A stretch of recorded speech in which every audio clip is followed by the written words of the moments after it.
To more vlogs!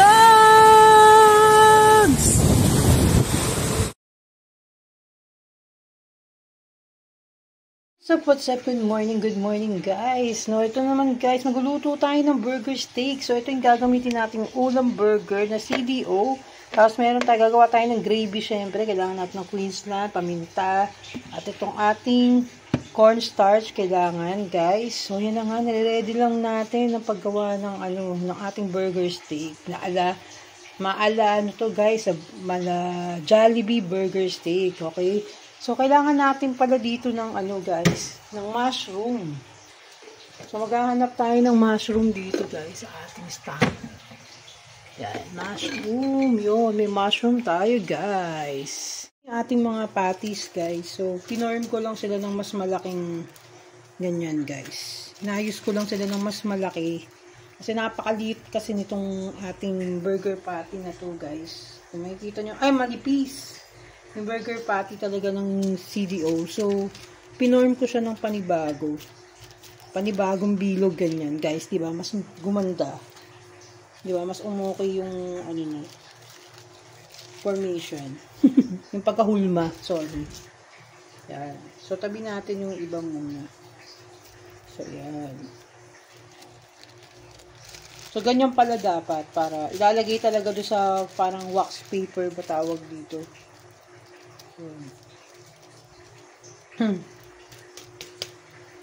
Ganyan. So, yan guys. Ang ganda, diba? Ganda ng resulta, guys. Ang ganda ng results. Good results. Sobrang ganda niya.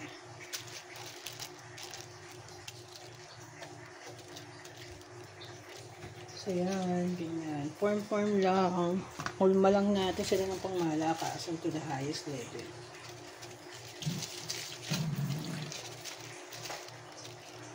O, diba? Yan, ganyan guys. So, yan. Pinaplatin ko siya. Tapos pinibilog natin ng maganda. Para pagluto natin, buo-buo pa rin yung ating patty. Diba? Ngayon ko lang naisipan to guys. Kasi pag ginagawa ko siya, hindi ko siya binabalik dun sa pinaka, niya, yung pinaka paper wax. Hindi ko siya binabalik. Pinoform ko lang siya ng bilog. Pinuhulma ko lang siya ng bilog talaga. So, yan. So, mukhang malaki itong isang nagawa natin, guys. Try natin.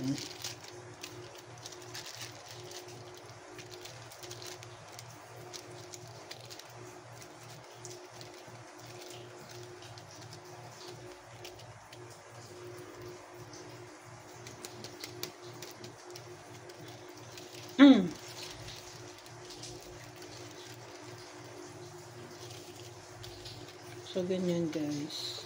Medyo makapal talaga yung patty niya, di ba makapal? So, yun na nga guys, 9 ang nagawa natin sa patties na binili natin, na dalawang ganito guys, yan. Dalawang ganyan na CDO, 9 ang nagawa natin guys. So, let's start na guys. Start na tayo. So, kukunin ko lang yung cornstarch ko guys. Ang aking cornstarch. I need my cornstarch. So, bago pala yung cornstarch natin ba? Parang gusto ko siyang lagyan ng guys. Ng breadcrumbs. Yung natin. Iaano ko siya sa breadcrumbs. Parang gusto ko. Try ko kaya guys. Para medyo crispy yung dating niya. Magiging tonkatsu yung dating. Huwag na kaya guys, no? Baka masunog kasi. So, yun na nga guys. So, ang ganda ng gawa natin. So, buksan lang natin tong ating guys. Tong ating cornstarch. Magtitimpla tayo ng pang natin guys. Ng pang gravy natin. Kasi nga mag-gravy tayo, diba? So, yan. Anin ko lang yung ating yan. Anin ko lang yung ating cornstarch.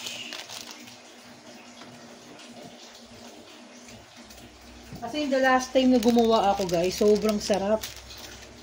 Sobrang sarap nung yung ginawa ako guys. Kulang pa ng toyo guys ha. Kailangan may toyo tayo. Hindi ko na Sobrang sarap guys nung ginawa ko na gravy guys. Ang sarap. Ang sarap ng gravy. So, konting-konti lang na cornstarch ang kailangan natin muna. So, lagyan natin ng water. No, lagyan natin ng water. Some kind of water, guys. Put the water.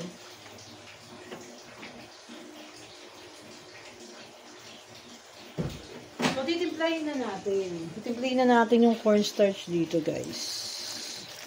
Para pag ano natin nung ano, ang ating gravy na kaya.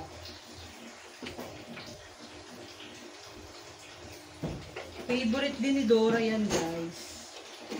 Favorite ni Dora.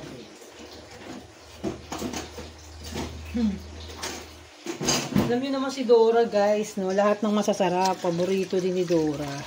Ang kakaibang aso yan, guys, eh. So, hindi yung kamali tayo, guys, ha. Hindi ito, akala ko cornstarch flour pala to, guys. Sorry. Flour yan.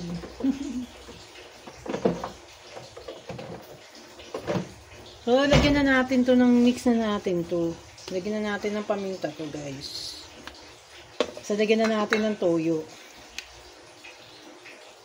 Para makita na natin. Ako, tumapon, guys. Tatapon-tapon. Ang pangit nitong nabili kong lagayan ng ano, guys. Itong gantong bote. Tumatapon. Lagyan nga yan, tinan nyo, kalat-kalat na, guys. Tumapon na. Diba? Tumatapon siya, guys. Ang messy nung gamitin. So, magpupunas lang ako. Ayoko kasi ng ano, guys, eh. Ayoko ng magulo. Ayoko ng madumi surroundings, guys. I don't like. So, yan, ganyan na, guys. Nag-mix na tayo dyan. So, maglalagay tayo dito, guys, ng ano. Gusto ko kasi nilalagyan to ng bawang, guys. Yung ating, ano, gravy. Gusto ko may bawang, guys, eh. I want the gravy na with bawang. So, dik-dik lang tayo ng konting bawang. Nakalimutan ko bumili ng bawang, guys. Sa dami-dami kong binili. Bawang nakalimutan ko. So, magdidikdik lang ako ng bawang, guys. Tapos, yun. Yun na.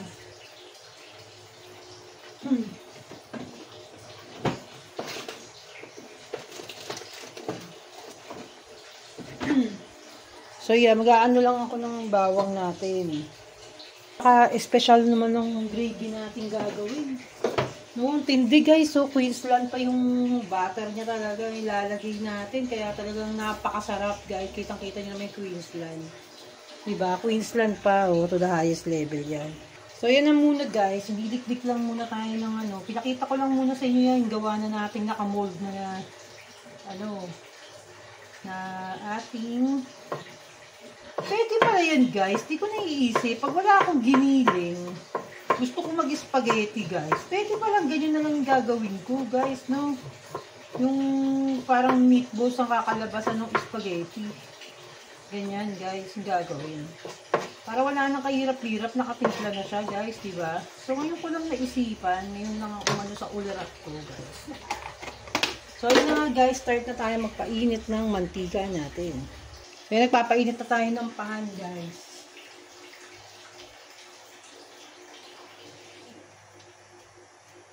Painit na tayo ng pan natin. Lagyan na natin siya ng coconut oil. Syempre. Coconut oil is the best. Ayan ang ating the best coconut. Talaga. Na ginagamit talaga, guys. Hindi tayo pwedeng gumamit ng ibang oil, guys, no? Talagang coconut oil is my best coconut. Ano talagang gagamitin ko. Wala na akong ibang gagamitin na oil, kundi ito lang, guys, talaga. So, kailangan natin painitin ng bunggisius to the highest level, guys. Yan. Painitin natin, guys. So, ito yung aking gamit na coconut oil, guys. Diba? So, magre-refill muna tayo, guys. Yan. Ang gulo ng buhay, guys. Magre-refill muna ako. So, dalawang brand yung, ayan yung binili kong coconut oil ito, guys. Ito yung binili ko sa SNR. Tapos, ito yung bino-order ko online. So, mas maganda tong coconut oil na to, guys. Mas clear. Oh, look at the difference yung color niya, guys. Tingnan nyo. Oh, diba? Makita nyo ba? Ayan yun yung color niya, guys. Ito yung nabili ko sa online. Kasi ito yung sa SNR. Ito, 300 plus. Ito, kulang-kulang 400. Tapos, itong nabili ko, mas maraming laman siya. Nasa 1 gallon to. Tapos ito, 2.5 ano lang pala siya. Maliit lang pala yung nabili ko. So, yan yung difference guys. So, mas clear. Ito yung mas healthier, mas ganda. Mas puro siya. So, balik na tayo sa ating lutuan. Balik na tayo guys. Painitin natin ang ating mga mantika. So, magre-refill lang ako ng aking coconut oil.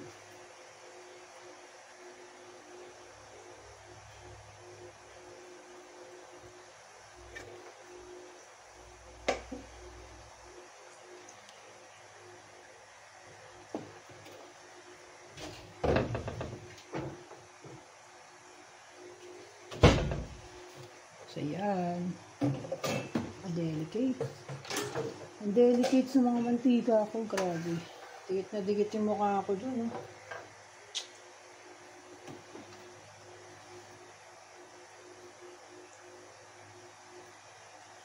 So, yun na nga. Pinakukuluan natin. Ang mantika. Kailangan deep fry yan. Yung ating mantika. Ayan guys.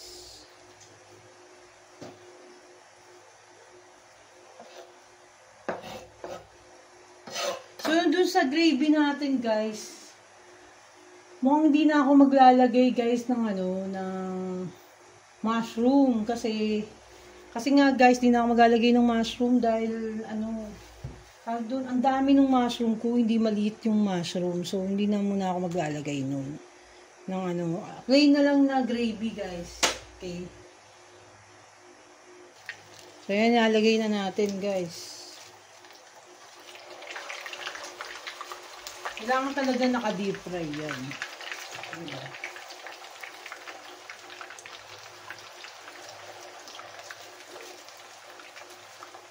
Ganda ng guys.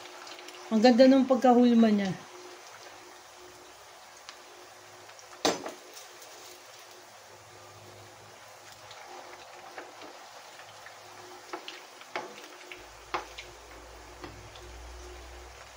Diba guys? So medyo inaan na natin yung apoy niya guys. Para hindi siya masunog. Maluto yung loob niya mismo. Diba? Yung loob mismo ng pati. Ayoko kasi nasunog guys. Kaya nga natin dinip-fry para... Ay gosh! Kaya nga natin dinip-fry para diba? Hindi siya masunog. Sagwa pag sunog guys eh. Yan, diba? Maganda na itaob na natin siya ng okay. Hindi siya sunog, my golly. My golly, tingnan mo, bilis niyang diba? Kaya kailangan natin anihin, huwag sunugin. Ang bilis niyang ma-brown. So, ininaan ko na yung apoy. Kasi yung iba nagluluto, sa totoo lang guys, yung ibang nagluluto ng burger. Kasi diba, giniling to, diba guys? So, dapat luto to. So, ako ganyan, deep fry ko. Para talagang sure na luto siya. At least safe yung mantika naman na ginamit natin guys. It's really safe. So, nilakasan ko lang ng konti.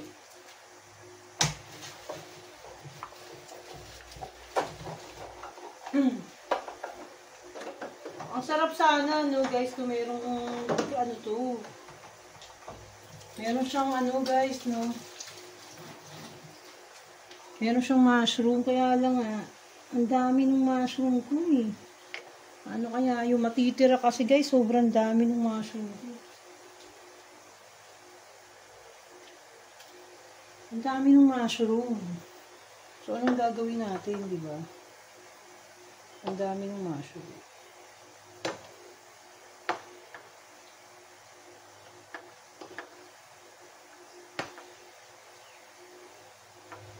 Nakatagilid siya guys. So, ang ganda ng paggaluto, di ba guys? So, lang tayo dyan, alalay lang tayo.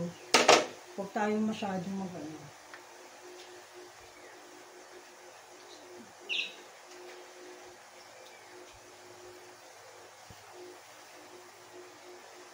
So, yan guys, pinatay ko na yung apoy niya guys. So, hayaan lang natin na ganyan na medyo mababad pa siya dun sa oil natin, guys. Bago tayo gumawa ng gravy, So, pag gumawa tayo ng gravy kasi guys, no, tuloy-tuloy na yan guys. So, yan. Hayaan lang natin na ganyan.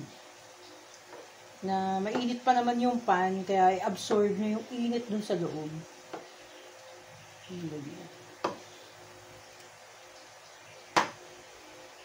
So, ang bango-bango niya na guys. Sobrang bango na ng ating patty.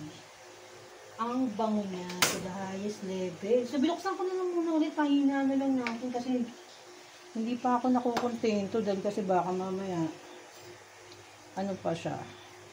Hindi pa siya ganun ka-cook already.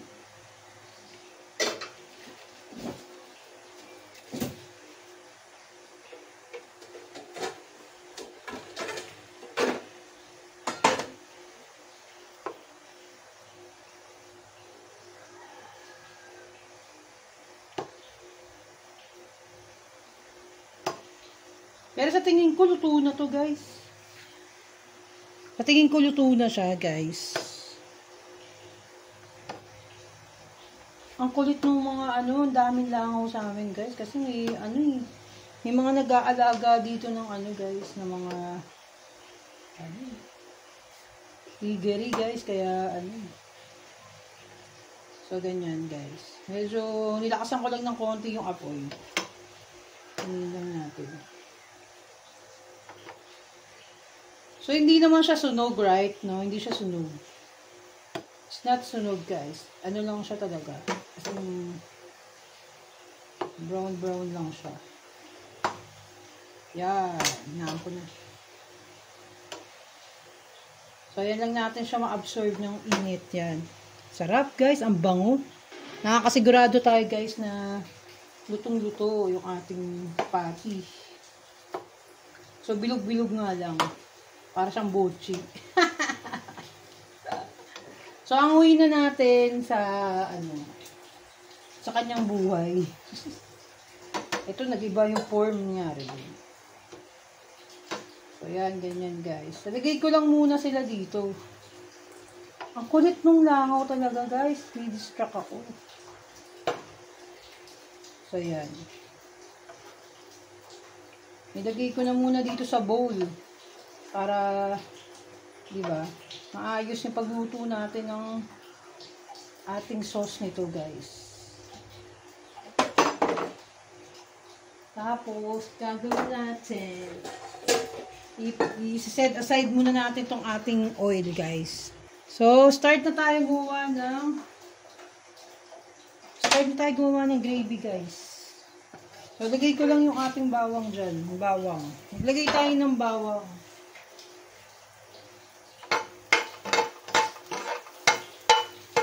Guys.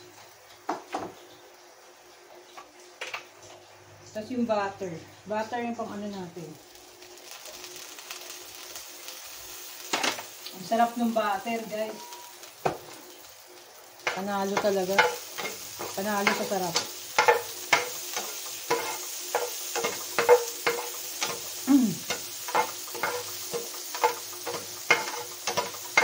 Panalo ng butter.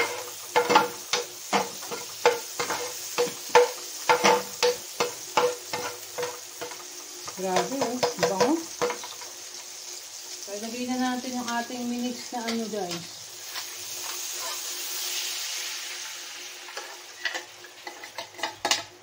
Minix ko na, guys, para tuloy-tuloy na.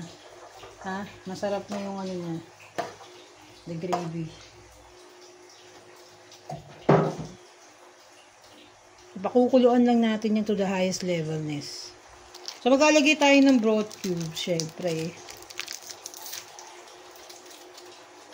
Yun yung pinakapampalasa niya kasi, guys. Walang lasa, guys.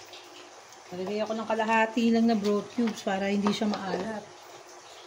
So, ayan na, lumapot na, right? Kita nyo. Kita nyo ba? Ang sarap.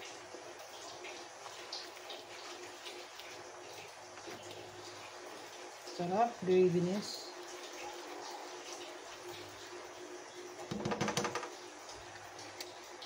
Sarap. So, yun yung pinaka-sauce niya, di ba? Ang sarap kasi nga meron siyang Meron siyang ano guys, butter na Anchor. With matching Queensland pa guys. Palalaputin lang natin ng bogacious.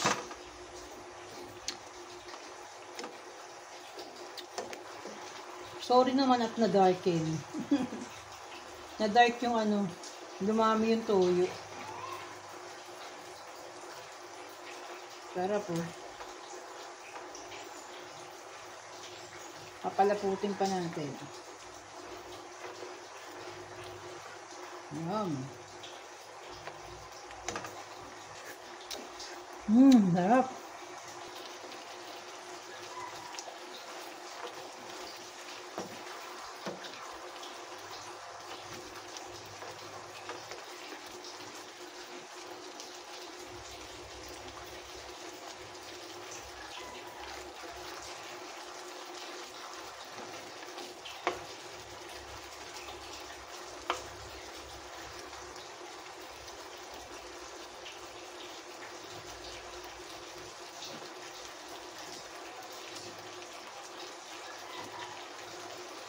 Sarap guys. So luto na siya. Luto na guys. Yan na, finishing. Ang ating burger steak. Sarap. Napasobra lang yung ano guys, napasobra lang yung ano, yung toyo ko guys. Pero masarap. Yan na guys, ang sarap. Kita nyo yung pinaka-garlic, ang sarap. So hindi tayo naglagay na lang ng ano guys, ng mushroom. Pero dapat talaga may mushroom yan. So next time na lang tayo maglagay ng mushroom. So yan na. Ang sarap-sarap niya.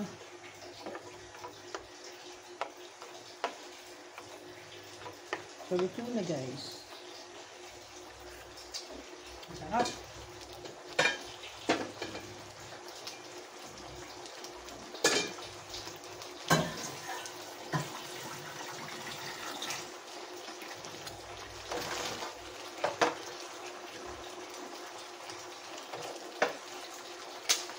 Okay na guys. Nakaluto na tayo. Sa wakas, nakaluto na tayo.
Mahal ko na.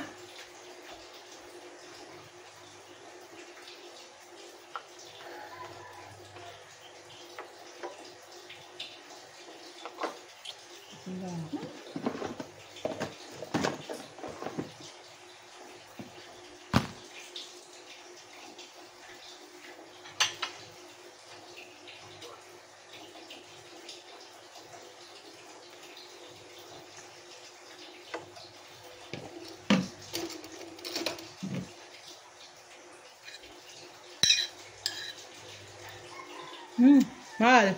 Harap.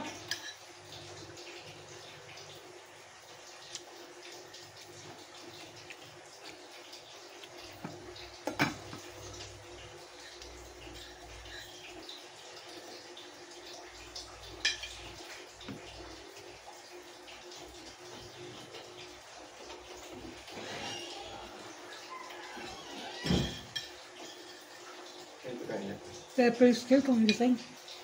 Pepper steak.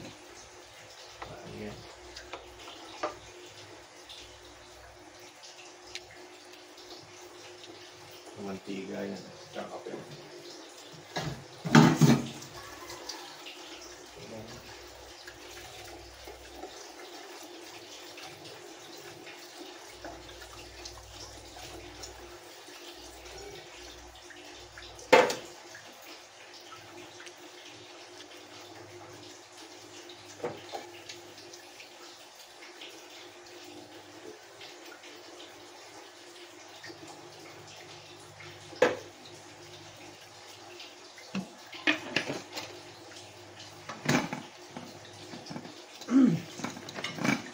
Meron ng wifi.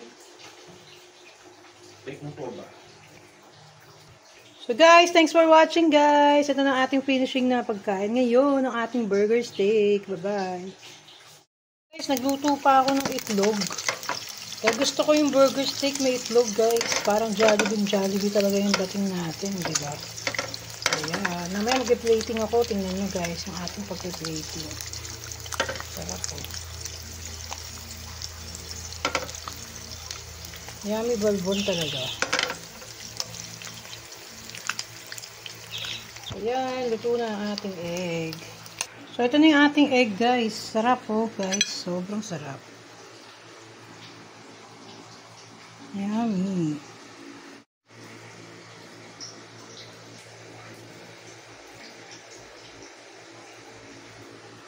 Ang ating burger steak.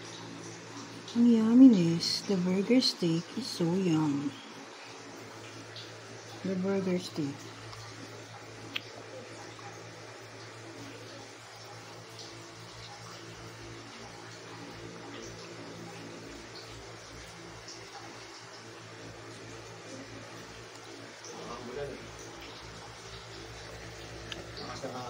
Guys, ang ating burger steak. Tapos ang ating itlog. Yummy, guys. Makakain tayo sa wakas. Sobrang gutom na tayo. Hop.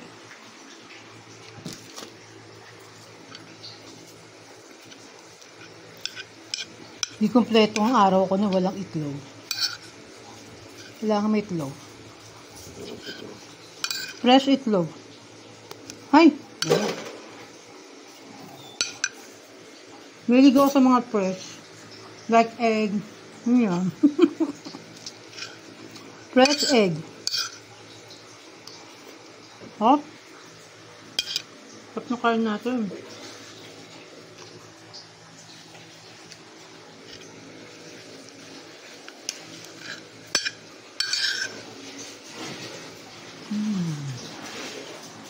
Ang lakas ng hangin sa labas.